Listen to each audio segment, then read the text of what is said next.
Now we're going to talk a little bit about writing items. Items is just another question for questions, another term for questions. So when you're developing a survey and you want to write an item, it's really just writing questions. So today we're going to talk about how to best write your questions so that you don't confuse the respondent, and also to minimize something called bias in the response. So here are some overarching definitions that you'll need to know for the rest of the semester, really.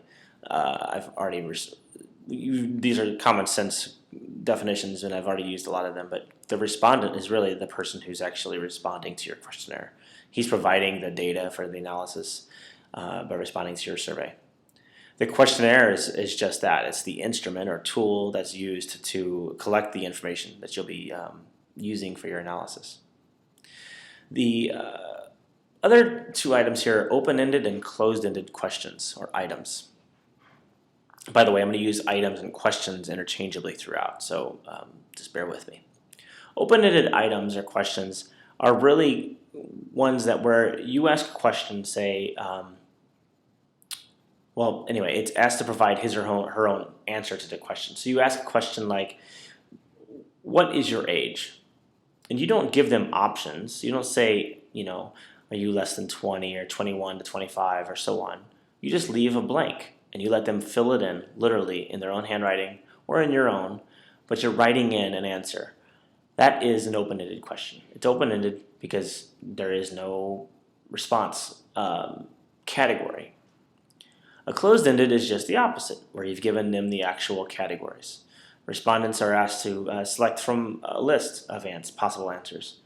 So if you ask them, what is your age, and you give them 4 different categories, less than 18, 18 to 20, 21 to 24, 25 or older, here you have your closed-ended questions with their responses. And then bias in items, or bias in questions. It's really referring to any question, any aspect of a question, really, that is directing a respondent to answer in a particular way. So if you were to ask a person, do you think that Barack Hussein Obama is doing a great job in with dealing with the financial crisis, even though we've lost 200,000 jobs a month? Something along those lines, where you're sort of definitely leading the respondent down one way and not another. That is creating a bias in the question. So general guidelines for item design or for question design. You want to choose appropriate question forms. So open versus closed. So if you don't want to isolate, for whatever reason, someone to specific categories, you just leave it as an open-ended question. For example, if you were asking somebody about barriers to access to contraceptives on campus, for example, and you as a researcher actually have no idea what particular barriers an undergraduate student might have, you might leave it open. You'd leave it open-ended and you let them fill it in. And what that means is you're going to get a lot of different types of answers, but that's good because you're then going to be able to have a better understanding of what types of barriers there truly are. Because what you don't want to do is give categories or a closed-ended question and having them circle one or another or multiple ones and leave out a potential response that you didn't even think about, but that they would have circled had they seen it. So that's why it's really important to choose the appropriate form. You want to make items clear. Don't leave anything to ambiguity. Make it very, very clear of what you're trying to ask. And a lot of these are interchangeable. And we'll give you examples of each one of these later. You want to avoid double-barreled questions. A double-barreled question is one that is double-barreled. It's one that's asking 2 things at once. And again, I'll give you examples in the future. Respondents must be competent to answer, and that's really a judgment call, but it's mostly an easy judgment call. So if you find somebody that you don't feel like is a a competent respondent, then it's probably not a good source of data. They also must be willing to answer. If you ask them, are they willing to take part in the survey, and they say no, and you continue to ask them questions, they're probably not going to give you reliable answers. So don't ask anybody questions if they're not willing to participate. Questions should be relevant. If you're concerned about high-risk sexual behavior in female sex workers, you probably don't need to be asking, say, about, about whether they drive a car or ride a bike. That doesn't really seem to be a very relevant question. Make sure your questions and your items are short. Not always, but a lot of times the shorter ones are the best. They're clear, they're succinct, they're to the point. And that is most easily understood, and if at all possible, make sure that they are shorter rather than longer. You want to avoid negative questions. A negative question is a question that is hard to understand exactly what you're wanting them to respond. For example, if you ask somebody, don't you like the Oakland Athletics? If you answer yes, is it yes, I don't like the Oakland Athletics, or no, I don't like the Oakland Athletics? So generally a negative question has a negative term in it, and negative specifically meaning not or no, or something along those lines. No or not are the two most common words that are in a negative question. And again, I'll give you examples. And avoid biased items and terms, and we will get more into that in a minute too. So items that ask respondents to recall behavior, you really want to be more very specific about the time frame. If you ask somebody, how often do you exercise? And they say never, sometimes, often, or always. Well, it's all relative, of course, but in general, if you were to ask somebody if they exercise and they say, well, yeah, I exercise sometimes, but that sometimes really means that they exercise like twice a month, that's not really sometimes, because another person who is an exerciseaholic might say that they only exercise 3 times a month, 3 times in the last week, and they will respond with, well, I do it sometimes, which really they've done it 3 times in the last week. So you've really got to give them specific time frames. Like, for example, how often do you exercise, or how often have you exercised in the last week? And then instead of just saying that, in addition to that, you would say, next to never, you would put parentheses 0 times. And next to sometimes, you would put 1 to 2 times. And then next to often, you would say, 3 to 4, or something along those lines, where you're actually quantifying the number of how often, if you will. And you want to really always use, or never use, those words with caution. In other words, when you say always and never, they can be interpreted in very many different ways depending on the respondent. So, do you ask your employees to write memos? And the responses possible are never, sometimes, often, and always. Well, never to some person might mean never, ever, ever. Have never done it ever once never in their life. Whereas sometimes might mean to one person, it means that they wrote, last year at some point I did ask my employees to write a memo. And that's sometimes. Whereas the other person might say, oh, I ask my employees to write memos about once a week. Yeah, so I do it about sometimes, sure. And always? Like, what does always mean in terms of asking your employees to write memos? Does it mean you're doing it every hour? Or does it mean you're doing it every day or every week? So again, use those 2 words, and in conjunction with the time frame, use them with caution, for sure. And negative items, again, we talked about the negative items using the words not and no. You want to make sure that when you use these types of questions that you want to make sure that you don't use these types of questions. You want to make sure that you don't use the word don't or not or isn't and so on. So because they can introduce bias. Don't you think President Obama's handling of the economy is poor? Yes or no? Um, that's a hard question to answer because, you know, I don't know. If I say yes, am I saying yes, I think, or yes, I don't think that President Obama's handling of the economy is poor? And it's also introducing bias in the sense that the way it's worded, it actually implies that the person asking that question truly believes that President Obama's handling of the economy is poor. So there's a couple of problems with the negative question here. They're also very confusing, as we said earlier. Teachers shouldn't use corporal punishment. Yes or no? No, teachers shouldn't use corporal punishment, or yes, teachers shouldn't use corporal punishment. I'm not exactly sure what the answer means. So if you can't, if you don't know what no means, then the item or the question is probably not trustworthy. You want to also avoid double-barreled questions. So double-barreled questions are closed-ended questions. In other words, that you give them categories and you're not asking them to fill it in. But they are double-barreled in the sense that the number of questions, usually 2, exceeds the number of possible answers allowed by the response. Usually only 1 question only. So for example, I believe this classroom is comfortable and conducive to learning. Yes or no?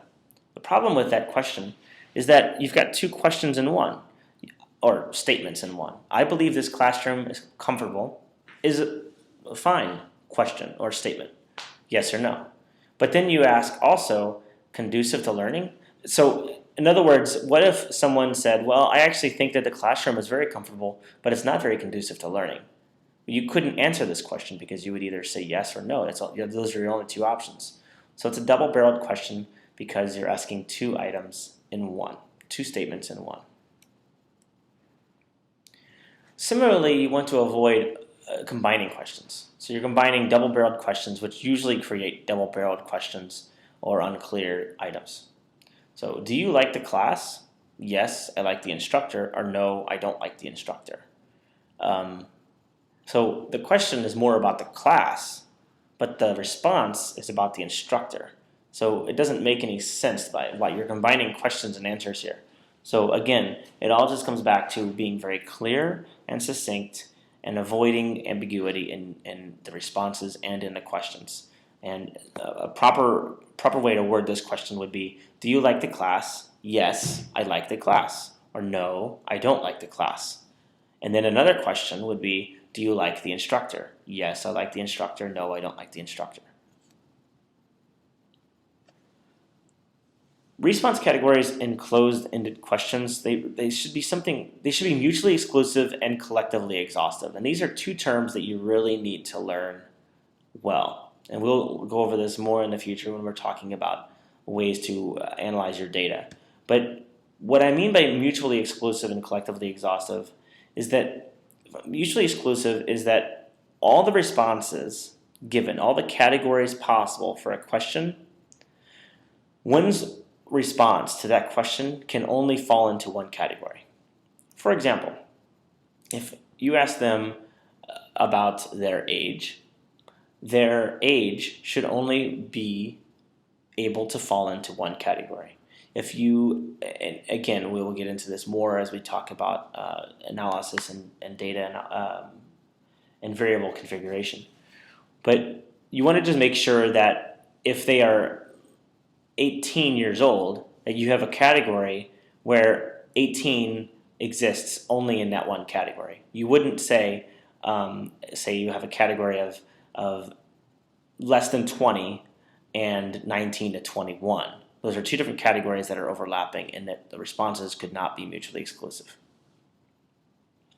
Collectively exhaustive, on the other hand, is really the concept that every possible answer is included in all the responses given. For example, how many times did you use your cell phone during class time this week? 0 times, 1 to 2 times, 3 to 4 times, or more than 4 times. So the responses here, 0 times, 1 to 2 times, 3 to 4, or more than 4, are both mutually exclusive, and collectively exhaustive. Mutually exclusive because all the categories do not overlap. 0 is only included here. 1 to 2 is only included in the second category.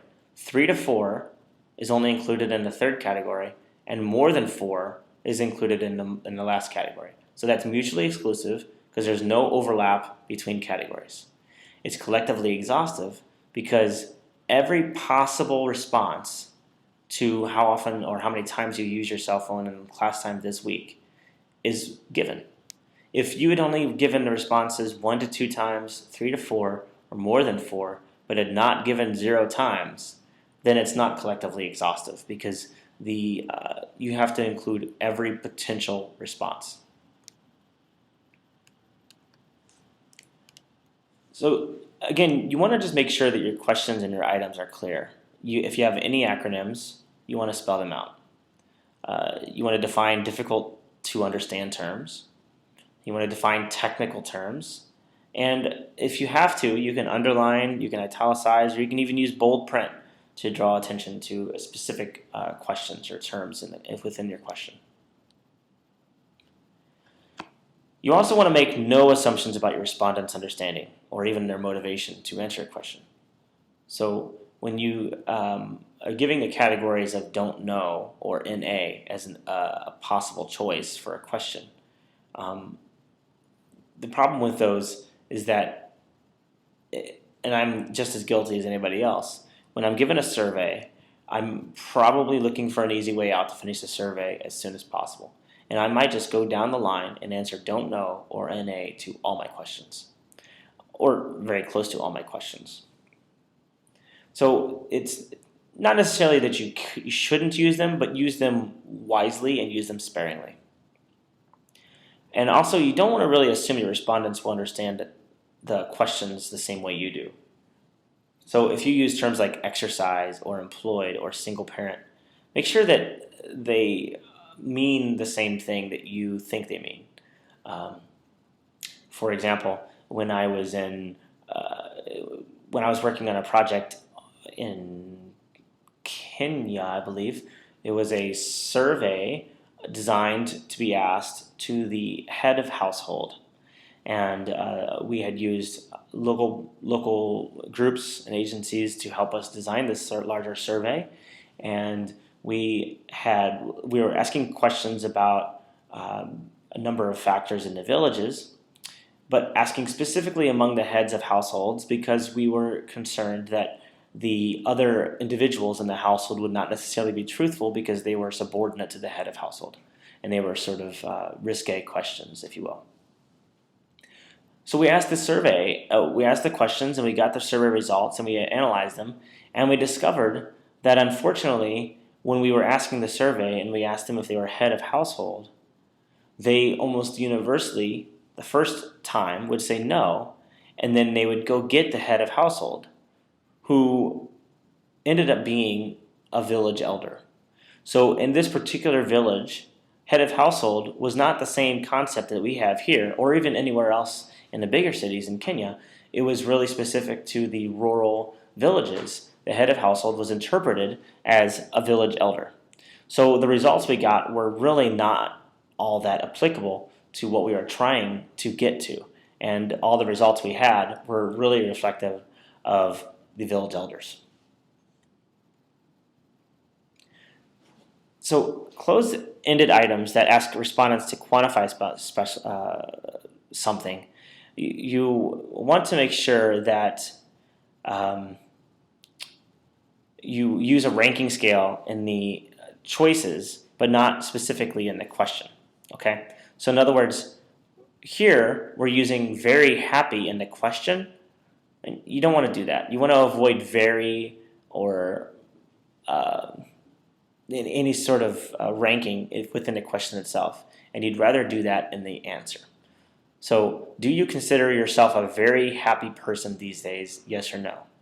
So the problem with that question is that you're only giving them the option of saying yes, they're very happy, or no, they're not very happy. But, I mean, you can still be happy and just not very happy.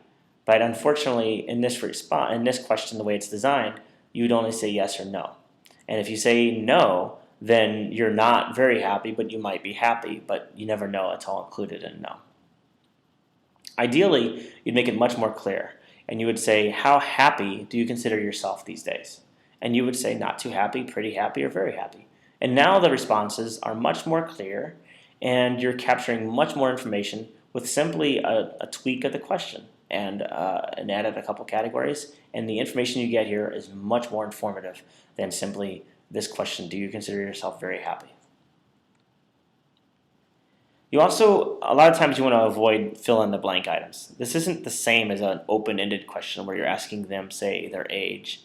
This is a situation where you're asking them to fill in the question with some attribute, and it's not at all ideal, and it's much more difficult to analyze your data in that respect. And I would strongly recommend it. And this isn't very commonly seen, even in poorly done surveys. This isn't very commonly seen. So, but you want to avoid statements like I blank find my work stressful. Always, often, sometimes, hardly, ever, or never. It's just hard to analyze, and a lot of times it's misunderstood. Ideally, you would say, how often do you find your job stressful? And then you give them the ranking system, and they can describe how often they find their job stressful. Open-ended items are when you don't know what answer choices you should provide, like exploratory studies or pilot studies. Like I said earlier, if you're doing a study of contraceptive access among CSUMB undergraduates, and for whatever reason you just don't know what barriers undergraduates have to contraceptives, so you decide to do a small pilot study or exploratory study to find out what barriers they are. You can leave it completely open-ended and let them tell you what the barriers are, so that future studies you can create more specific categories. You can use open-ended questions when you want respondents to be able to express themselves more freely. You don't want to necessarily keep them within the margins of a specific category and just leave it open-ended, and they can just spill their guts if they want. You can also consider adding a comments box after a closed-ended item, just in case you missed a category. So for example, if you say, what are the barriers to contraceptives in your neighborhood or on your campus? And based on prior research or surveys, you've got a bunch of potential responses or categories. You can list all those categories if you want. Say there's 15 different categories. It's a lot, but you could list a bunch of categories. And if you're still not confident that you have all of the potential categories listed, at the very end, you could just leave an empty box and put next to it, fill in the blank, or fill in a comment of another category that we didn't include, something along those lines. And don't be afraid to leave an open-ended item, because if anybody is like me, they're not going to spend a lot of time on these surveys. They're probably going to get done with them as soon as possible. So they are not likely to write an entire essay on the feelings in a survey. They're likely going to make it very short and sweet.